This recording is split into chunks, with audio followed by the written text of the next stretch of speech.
ఏమిటి పద్మ నువ్వు అనేది? మన విషయం మీ డాడీతో చెప్పని భయంగా ఉందా? అయితే ఈ జన్మకు మనం పెళ్లి కాకుండా ఇలా ఉండిపోతున్నానా? లేక భయంతో నువ్వు చెప్పలేక ఎప్పుడో ఎవనో ఆయన తీసుకొచ్చి కట్టబెడితే? ఏమిటా మాటలు? ప్రేమించిన నిన్ను కాక ఇంకొకరిని చేసుకుని నేను బ్రతకలను అనుకున్నావా? ఈ జన్మకి నిన్ను తప్ప ఇంకెవ్వరిని పెళ్లి చేసుకోను. తప్పనిసరి అయితే నా ప్రాణాలైనా ఇస్తాను కిషోర్. పద్మ, ప్రేమించిన మనిషి గురించి డాడీతో చెప్పడానికి భయం ఎందుకమ్మా? అన్నయ్య, పోనీ డాడీతో చెప్పడానికి భయం అయితే ఈ అన్నయ్యతో చెప్పొచ్చుగా. మీరు పద్మ అన్నగారా? అవును. అంటే లాయర్ రాజా కదూ? ఎస్. నమస్తే. నమస్తే. మీ గురించి పద్మ ఎప్పుడు చెప్తూ ఉంటుంది. పద్మ ఈ విషయం నాకెప్పుడు చెప్పలేదు. అయినా నీ ఫేమును గురించి మీ ప్రేమను గురించి నాకు బాగా తెలుసు. అరే, ఇన్ని విషయాలు ఎలా తెలుసుకున్నారు? చిట్టి చెల్లెలు క్షేమాన్ని 1000 కళ్ళతో కనిపెడుతున్న అన్న అన్ని విషయాలు తెలుసుకుంటాడు. పద్మ, నువ్వేం భయపడకమ్మా. నాన్నగారితో ఈ విషయం నేను చెప్తాను. అతని పేరేమిటి? పేరు కిషోర్ కుమార్. పేరున్న పాటగాడి. పాటగాడిగా పేరేనా? వేరే ఇంకేమైనా ఉన్నవాడు? పెద్దగా ఉన్నవాడు కాదు, కానీ మనసున్న మంచి మనిషి. నీకు అతని గురించి విన్నాను, తెలుసుకున్నాను. వాళ్ళు ఎంత గాఢంగా ప్రేమించుకున్నారు? ఒకరి కోసం ఒకరు ఎంతైనా త్యాగం చేసుకునేటంత. అయితే నేను అతన్ని కలిసి మాట్లాడి చెప్తాను. Okay.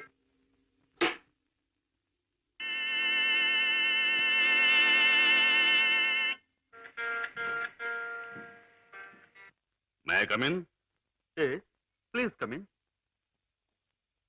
You are mister Kishore, I suppose. మీరు? I'm Shashibhushan Rao, multi millionaire, business magnate and Padma's father. నమస్తే. మీరు ఇలా వచ్చినందుకు చాలా సంతోషంగా ఉంది. ప్లీజ్ కూర్చోండి సార్. ఎక్కడ కూర్చోవాలి? మా ఇంటి నౌకరు కూడా కూర్చోడానికి సందేహించే ఈ సోఫాలోనా? మా కారు డ్రైవర్ కూడా కూర్చోడానికి ఇబ్బంది పడే ఈ కుర్చీలోనా? ఎక్కడ కూర్చోవాలి? ఆల్ రైట్, నిలబడే మాట్లాడతాం. నువ్వు మా పద్మని ప్రేమించావట కదూ? తను కూడా నన్ను ప్రేమించింది. I see. పెళ్లి చేసుకోవాలని కూడా అనుకుంటున్నావట? ఇద్దరం అనుకుంటున్నాం. గుడ్. మరి మా అమ్మాయిని పెళ్లి చేసుకుని ఏ వసతులు ఏ సౌకర్యాలు లేని ఈ ఇంట్లోనే కాపురం పెడదాం అనుకుంటున్నావా? ఇక్కడ నేను చాలా మంది కంటే చాలా సుఖంగా ఉంటున్నాను. I agree. ఇంతకంటే సుఖాలు తెలియవు గనక నువ్వు ఇక్కడ సుఖంగానే ఉండవచ్చు. కానీ ఐశ్వర్యంలో పుట్టి సంపదలో పెరిగి మంచం మీద కాలు కార్పెట్ మీద, కార్పెట్ మీద కాలు కారులోనూ పెట్టే నా కన్న కూతురు ఇక్కడ సుఖంగా ఉండగలదా? ఉండగలను అని తను మొండిగా అనొచ్చు. కానీ మిస్టర్ కిషోర్, కాశ్మీర్ మంచులో పుట్టిన ఖరీదైన యాపిల్ చెట్టు మన పెరటి మట్టిలో పెరగలేదని దానికి తెలియదు, పెంచే తోటమాలికి మాత్రమే తెలుసు. ఏమంటావు? మహారాజు కూతురైన సీత కట్టుకున్న వాడితో కారడవులో బ్రతికింది అంటాను. చూడు కిషోర్, ఒక్కడే రాముడు ఉంటాడు, ఒక్కతే సీత ఉంటుంది, ఒక్కటే రామాయణం. అందరూ రాముళ్ళు కారు, అందరూ సీతలు కారు, అన్ని జీవితాలు రామాయణాలు కారు. అంతేకాదు, ఆనాటి సీతకు అడవిలో ముందెదురయ్యే కష్టాలు, రావణాసురుడు సంగతి తెలియక వెర్రి తల్లి వెళ్ళింది. ఆమె జీవితం చదువుకున్న ఈ కాలపు ఏ ఆడపిల్ల అడవిలోకి అడుగు పెట్టదు. పెట్టబోయినా కన్న తండ్రి అడ్డుపడతాడు. అంటే మీరు మా పెళ్లికి ఒప్పుకోనంటారా? ఏ, నన్ను ఒప్పించగలనంటావా? ప్రేమకు అర్థం మీకు తెలిస్తే. ప్రేమ ప్రేమ ప్రేమ మాటలు వచ్చే రోజుల్లో ప్రతి పసిపిల్లవాడు మొదటిగా మాట్లాడే మాట అమ్మ అయితే, గడ్డాలు వచ్చే రోజుల్లో ప్రతి అడ్డమైన వాడు మాట్లాడే మొదటి మాట ఈ ప్రేమ. అర్థం లేని కథలు, వ్యర్థమైన సినిమాలు చూసి ప్రేమ గొప్పదనే ప్రతివాడికి ఒక అమ్మాయిని అంటగట్టి ఎడార్లో వదిలిపెడితే ఒక్క రోజులో అంటాడు ప్రేమ కంటే అన్నం ముఖ్యం అని. చూడు కిషోర్, ఈ లోకంలో అన్నం కావాలన్నా, ఆనందం కావాలన్నా, సుఖం కావాలన్నా, సంతోషం కావాలన్నా కావాల్సింది డబ్బు అని నా అభిప్రాయం. అందరం ఎక్కించి తిప్పిన నా కూతుర్ని నీ కట్టబెట్టి అగాధంలోకి తోయకూడదన్నా నిర్ణయం. అండ్ రిమెంబర్ వన్ థింగ్, ప్రేమకి అర్థం నాకు బాగా తెలుసు. అందుకనే నేను ప్రేమించే నా కూతుర్ని నీకిచ్చి పెళ్లి చెయ్యను. Bye.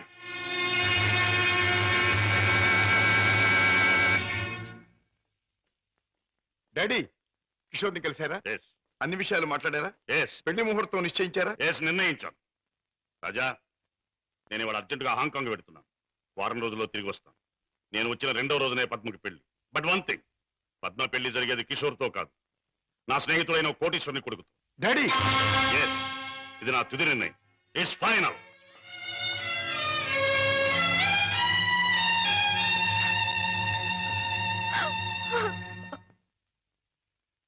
Mister Ramesh, Gupta and Gupta file తీసుకురా. Yes sir. File sir.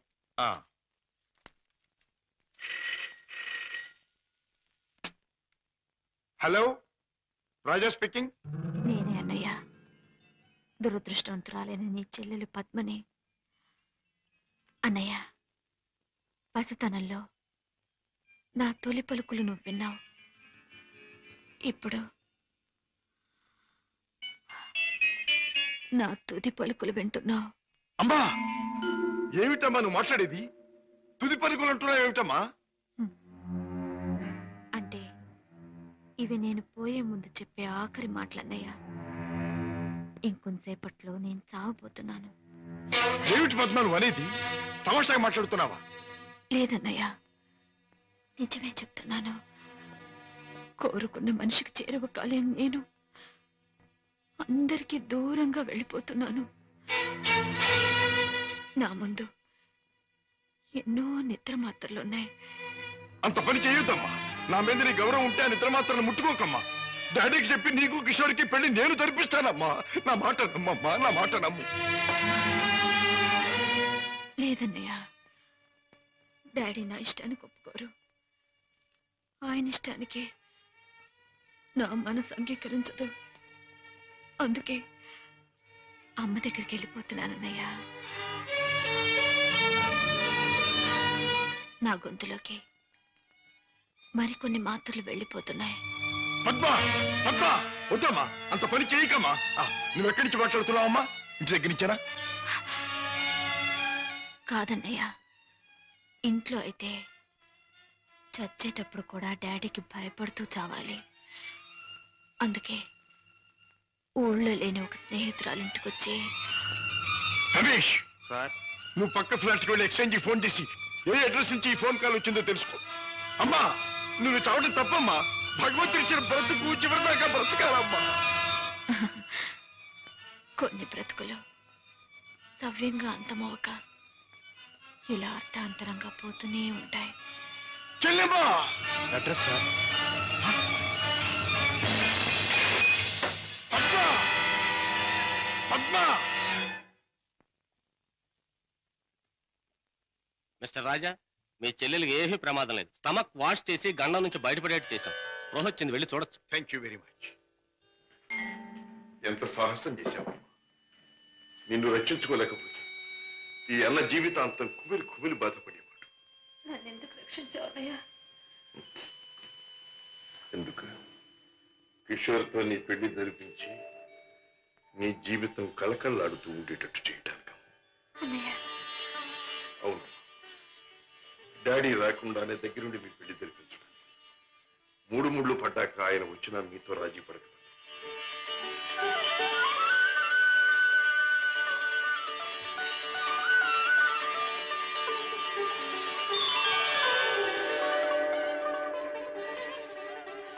చిలకా గోరింకిల్లాగా మీ జీవితం నిండుగా ఉండాలి.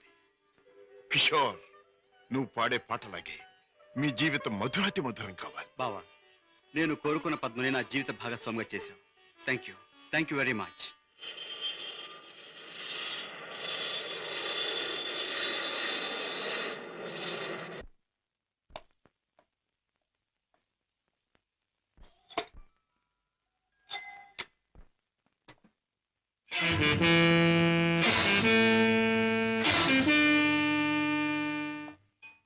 రాజా,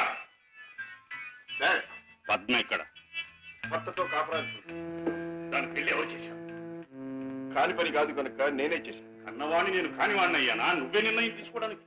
తప్పుగానప్పుడు తప్పనిసరైనప్పుడు ఎవరైనా నిర్ణయం తీసుకోవచ్చు. అయితే నీ మాత్రం ఆలోచన జ్ఞానం నాకు లేవంటావా? ఉండొచ్చు, కానీ మీ ఆలోచన జ్ఞానము చెల్లాయి ఆత్మహత్య చేసుకున్న తర్వాత ఆమెను బ్రతికించలేవుగా. ఆత్మహత్య నుంచి దాన్ని రక్షించావేమో కానీ ఆ లేనివాడి కట్టబెట్టి దాని జీవితాన్ని హత్య చేశావు. కోరుకున్నవాడు లేనివాడైనా వాణ్ణి చేసుకున్న తర్వాత ఆడది అన్నీ ఉన్న అదృష్టవంతురాలుగానే బ్రతుకుతుంది. రాజా, దాని మీద నాకు ప్రేమ లేనట్టు, దాని సంతోషాన్ని సౌఖ్యాన్ని నేను కోరనట్టు మాట్లాడు. దాన్ని ఐశ్వర్యంలో పెంచాలి గనక, ఐశ్వర్యంలో ముంచాలి గనక ఐశ్వర్యవంతుడి చేతిలోనే ఉంచాలనుకున్నాను. అంతేగాని ఆడదాని ఐశ్వర్యం అంతా ఆవిడ ఐదో తనవి. కట్టుకున్నవాడు పెట్టిన బొట్టు, కట్టిన తాలి బొట్టు, తొడిగిన గాజులు, ఉంచుకున్న పూలు, మీరు చెప్పే ఐశ్వర్యాలన్నిటికంటే గొప్ప. మా చెల్లెలకి అన్నీ ఉంది, అంతకంటే ఇంకేం కావాలి? రాజా, నీకు అన్నీ ఉన్నాయి కాబట్టి ఏం కావాలి అని ప్రశ్నిస్తున్నాను. ఏమీ లేని రోజులు కూడా అనుభవించిన వాడిని కాబట్టి ఏం కావాలో నాకు తెలుసు. జీవితంలో అడుగడుగునా పాఠాలు నేర్చుకున్న నాకు కొత్త పాఠాలు నేర్పాలనుకో. డాడీ, ఆల్ రైట్, నువ్వు చేయవలసింది నువ్వు చేశావు. నేను చేయవలసింది ఏమిటో నేను చేస్తాను. కాఫీ. డాడీ హలో పద్మ, కులాసగా ఉన్నావా? కూర్చోండి డాడీ. పర్వాలేదు. మిస్టర్ కిషోర్, నువ్వు పద్మను పెళ్లి చేసుకోవటం నాకెందుకు ఇష్టం లేదో నీకు తెలుసు. అయినా నువ్వు చేసుకున్నావు. Anyway, wish you happy married life. Thank you sir. But నాదొక్క కోరిక. ఏమిటది? ఈ లోకంలో నేను నా కొడుకుని కూతుర్ని చూసుకు బ్రతుకుతున్నా. వాడు నా ప్రాణమన్నా కళ్ళన్నా తక్కువే అవుతుంది.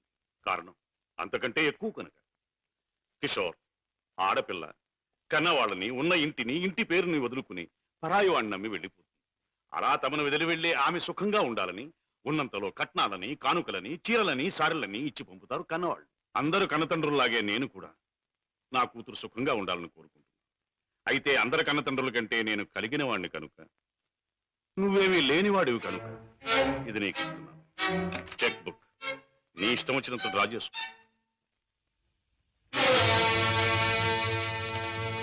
ఏమిటిది? ముష్టిస్తున్నారా లేక ధర్మం చేస్తున్నారా? ఎలా అనుకున్నది డబ్బు. నా కూతుర్ని సుఖపెట్టడానికి నీకది చాలా అవసరం. చూడండి, పెళ్ళాన్ని సుఖపెట్టడానికి మావగారి దగ్గర చేయి చాపి డబ్బు అందుకునేవాడు చేతకాని వాడని నా ఉద్దేశం.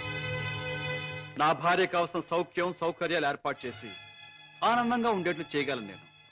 I'm sorry, me cheque book అక్కర్లేదు. నేను సంపాదించుకోగలను డబ్బు.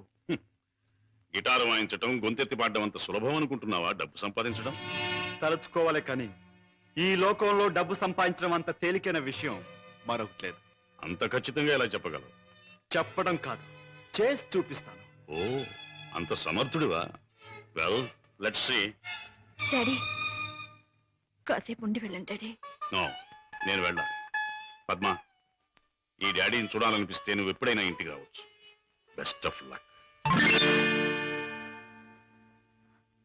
అమ్మాయి, ఇక వ్యాపారం మొదలెట్టేద్దామా? ఆలస్యం ఎందుకు? నేను డ్యూటీకి ఎక్కేస్తున్నాను. సత్యశమం అయిపోతున్నాను. నువ్వు కదలకుండా పడుండు, లేకపోతే నిజంగా చంపేస్తాను. అయ్యయ్యో బాబాయ్, మా బాబాయ్ చచ్చిపోయాడు. అమ్మా ధర్మం చేయండి అయ్యా, ధర్మం చేయండి అమ్మా, ధర్మం చేయండి బాబు. అయ్యయ్యో బాబాయ్ బాగా డబ్బులు పడుతున్నాయి, బాగా ఏడు. అయ్యో రామా, రామా అయ్యో చచ్చిపోయాడండి. అయ్యో రామా, రామా బాబు, కారాపడి బాబు, మా బాబాయ్ చచ్చిపోయాడు బాబు. రామా అయ్యో. ఏం పిల్ల, మొన్న నువ్వు తెచ్చినట్టే ఇవాళ మీ బాబాయిని చంపి పడుకోబెట్టావా? మీరా బాబు? మొట్టమొదటి మొండి గిరాకి తగిలింది. ఆగు, ఎక్కడికి వెళ్తావు?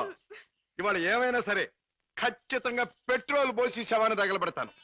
ఎవరు శవాను బాబు? నీ శవాన్నే బాబాయ్. అనాథ ప్రేతానికి అగ్ని సంస్కారం చేస్తే పుణ్యం వస్తుందంటారు పెద్దలు. అదే తగిలేస్తాను. నువ్వెక్కడ దొరికావయ్యా దేవుడా? మా వ్యాపారం మమ్మల్ని తెలుసుకునివ్వవా? మా బ్రతుకులు మమ్మల్ని బతకనివ్వవా? మా చావు మమ్మల్ని చావనివ్వవా? నిన్ను చస్తే చావనివ్వను. చావనివ్వు, చావనివ్వు. ఎక్కడికి పారిపోతావు? సార్ సార్ సార్ సార్, నన్ను వదిలేయండి సార్. ఏమైనా సరే ఈసారి నేను వదిలేది లేదే చిలక. నీ పేరేమన్నావు? సీత సార్.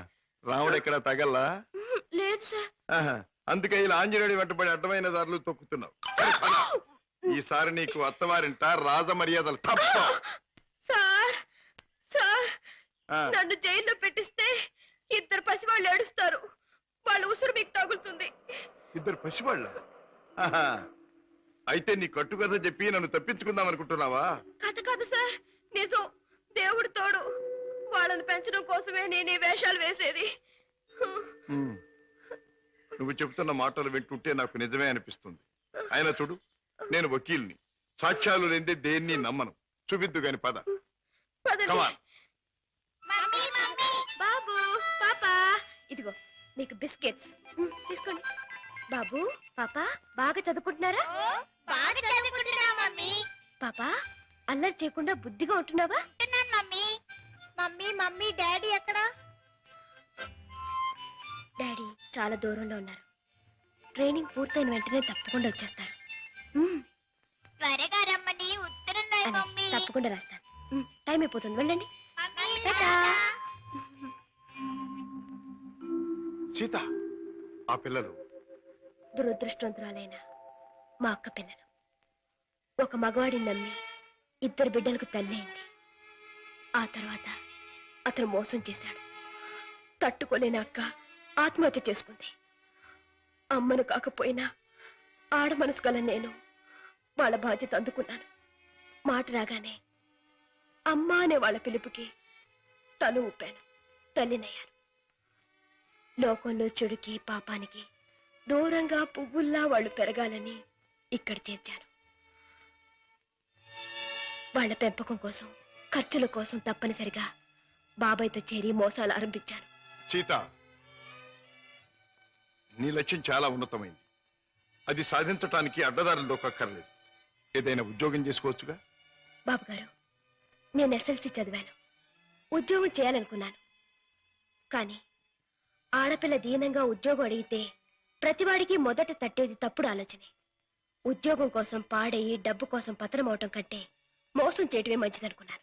సీత, నీ లక్ష్యం తెలిసాక నీ మీద నా గౌరవం పెరిగింది. అందరి మగాళ్ళలాగే నువ్వు నన్ను అంచనా వేయకపోతే నీకు నేను ఉద్యోగం ఇస్తాను. మీరు ఉద్యోగం ఇస్తారా? అవును, నేను లాయర్ని. నువ్వు నా సెక్రటరీగా ఉండొచ్చు. అంతేకాదు, మీ బాబాయ్ కూడా నా ఆఫీసులో బాయ్గా ఉండొచ్చు. దొంగరాముడు, హాయిగా జేబులు కొట్టుకుంటూ 3 జేబులు 6 పరసలుగా ఉండే నీ బ్రతుకు ఇలా తెల్లవారిందిరా. పైగా కాకి డ్రెస్ ఒకటి అస్తమానం పోలీసులు జ్ఞాపకం రావడానికి. I'm very sorry for you man. నువ్వు ఆఫీసులో చేయవలసిన పనులేమిటో చెప్తాను. చెప్పండి బాబు. నో బాబు అండ్ గీబు. You must say boss. అలాగే బాస్. Good, very good. నాకేమైనా ఫోన్స్ వస్తే అవి ఎక్కడి నుంచి వచ్చినాయో నాకు చెప్తూ ఉండాలి. ఎవరైనా క్లయింట్స్ వస్తే మర్యాదగా వాళ్ళని కూర్చోబెట్టి వాళ్ళ వివరాలన్నీ కూడా నాకు చెప్తూ ఉండాలి.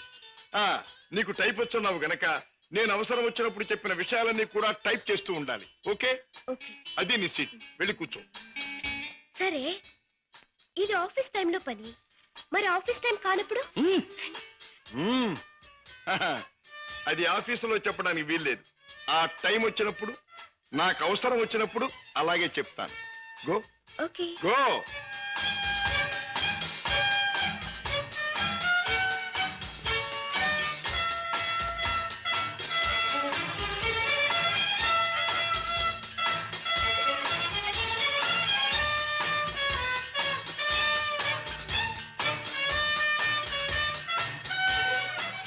As per the proceedings and dictations of the court, it has been clearly understood that... Hello? Hi, Kishore! Congratulations, congratulations! నాకు మేనల్లుడు పుట్టాడు. ఇప్పుడే వచ్చేస్తున్నాను. Okay okay. ఒరే అల్లుడు, మేనల్లుడు, నా ముద్దుల మేనల్లుడు. ఇదిగోరా, నువ్వు ఆడుకోవడానికి బొమ్మ తెచ్చాను. పోనీ టైల్. ఇదిగో రైలు. ఎక్కి ఎక్కడికైనా వెళ్ళిపోవచ్చు. చూసావా పద్మ, అల్లుడికి ఆడుకునే వయసు రాకుండానే ఎన్ని బొమ్మలు తీసుకొచ్చాడు మీ అన్నయ్య. అన్నయ్య, ఏమిటమ్మా? నువ్వు అసలు వాడికి ఇవ్వాల్సింది ఇవి కావు. మరి ఇచ్చేది ఏమిటో చెప్పమ్మా. ఎంత కష్టపడైనా సరే తీసుకొస్తాను. ఒక బుల్లి పెళ్ళాన్ని. పెళ్ళాన్నా? అన్నయ్య, ఏమిటమ్మా? డాడీ ఊళ్ళో లేరా? ఆయన సంగతి నీకు తెలుసు కదమ్మా. ఏదో లాంగ్ టూర్ కానీ స్టేట్స్ కు వెళ్ళారు.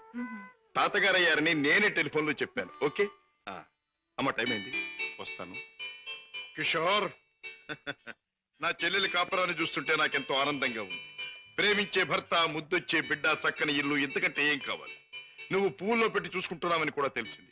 I'm really very very happy. బావా, పద్మం చేసుకున్నాక నా జీవితంలో పెద్ద మార్పు వచ్చింది. ఆస్తి, అంతస్తు అన్నీ పెరిగాయి. గుడ్ కిషోర్, పుట్టిన బిడ్డ వల్ల కూడా నీకు మరింత అదృష్టం కలిసి రావాలి. I wish you all the best. పెద్దయ్య గారు, పద్మమ్మకి మగబిడ్డ పుట్టాడు.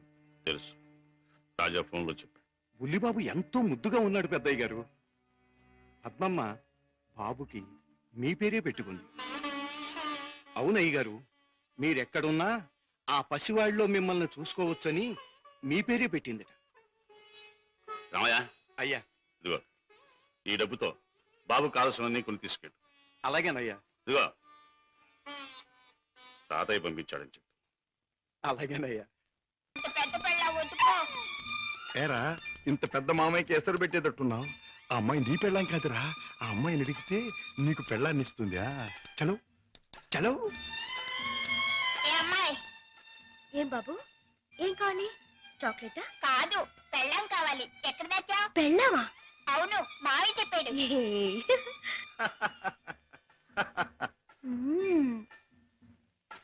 అమ్మా అమ్మమ్మమ్మమ్మమ్మా అబ్బా అయ్యో ఏం బే బాబాయ్ కుంటున్నావు? బాబు ఏం చెప్పను, సంకెళ్ళి మూతికి తగిలి మూతెళ్ళి మోకాలు కొట్టుకుంటే మోకాలు నెత్తి ఆకాశాన్ని కొట్టుకోలా? కొట్టుకోపోయింది. నోర్మైంది బాబాయ్ గారు, మీరు పాత అలవాటు ప్రకారం ఎవడి జేబులోనో చెయ్యి పెట్టబోయి ఉంటారు, వాడు వాయించుంటాడు. నేను ఏ తప్పు చేయలేదు బాబు. సెలవు కదా అని చేపలు కొనుక్కు తిందామని బెస్తపేట వెళ్ళాను. అక్కడ ఒక పెద్ద చేపను డబ్బులు ఇచ్చి కొనబోతే ఈ చేప నాది అని ఒక రౌడీ వచ్చాడు కూర్చున్నాడు బాబు. అయ్యయ్యో నీదేంటి నాది అని ఇంకా నేను అనలేదు బాబు. వాయించేశాడు బాబు నన్ను. చేపల పులుసు దేవుడు ఎరుగును, నా ఒళ్ళు పులిచేసేసాడు బాబు. ఇది నీకు అన్యాయం, మా బాస్తో చెప్తాను, మా బాస్ని తీసుకొస్తాను అని అంటే ఏమన్నాడో తెలుసా బాబు? ఏమన్నాడు? ఏయ్ చెప్పుకోబే, దమ్ముంటే మీ బాస్ని తీసుకురా, ఇద్దరిని కలిపి కోసి పులుసు పెట్టుకుంటాను అన్నాడు బాబు. అంత మాట అన్నాడు? డామిట్ సీత, నువ్వు బాబుని తీసుకెళ్ళి ఇంట్లో దింపేయి. సరే. బాబాయ్ పద.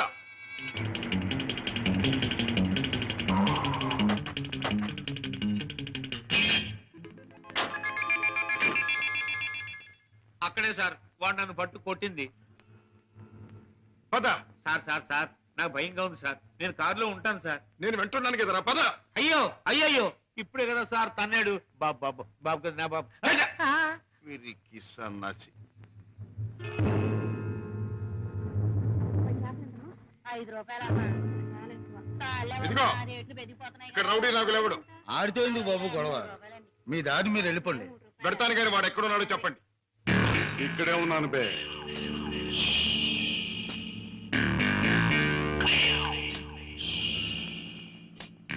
నువ్వే నా నాగులు? అనే అనుకుంటున్నాను బే. బే ఇది నీకు అలవాటా బే? ఆ? అన్యాయంగా మనుషుల్ని కొట్టడం నేరమని నీకు తెలుసా? పేద రీతులు నాతో చెప్పకు. నేను చేసిన పని నాకు న్యాయమే అనిపిస్తుంది. న్యాయం అని నీ ఇష్టం వచ్చినట్లు ప్రవర్తిస్తే చట్టం శిక్షిస్తుంది. చట్టం, శిక్ష, నేరం ఇవన్నీ మనకు అనవసరం. సముద్రం లాంటి ఈ పేటలో మనం తిమింగలం.